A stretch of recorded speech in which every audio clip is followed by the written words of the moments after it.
കർത്താവിൽ അനുഗ്രഹിക്കപ്പെട്ടവരെ, ഇന്ന് 40-ാം വെള്ളി. 40-ാം വെള്ളിയിൽ സഭ ക്രമീകരിച്ചിരിക്കുന്ന വിശുദ്ധ ഏവൻഗേലിയോൻ ഭാഗം വിശുദ്ധ മത്തായി ശ്ലീഹായുടെ സുവിശേഷം 4-ാം അധ്യായത്തിന്റെ ആദ്യ ഭാഗങ്ങളാണല്ലോ.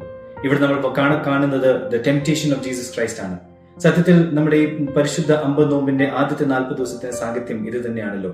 കർത്താവ് വിശുദ്ധ മാമോദീസായ്ക്ക് ശേഷം മരുഭൂമിയിലേക്ക് പ്രവേശിച്ച് 40 ദിവസം സാത്താനാൽ പരീക്ഷിക്കപ്പെട്ടു.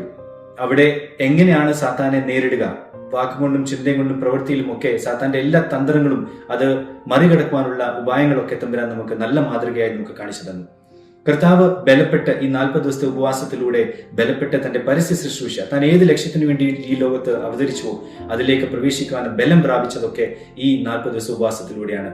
നമുക്കും പ്രിയമുള്ളവരെ, ഈ 40 ദിവസം കഴിഞ്ഞിരിക്കുന്ന വേളയിൽ ആത്മാവിൽ ബലപ്പെട്ട് കർത്താവിന്റെ പീഡാനുഭവങ്ങളിലേക്കും മഹത്വകരമായ ഉയർപ്പിലേക്കും പ്രവേശിക്കുവാൻ ദൈവം നമുക്ക് ബലം തരട്ടെ എന്ന് പ്രാർത്ഥിക്കുന്നു. ദൈവം അനുഗ്രഹിക്കട്ടെ.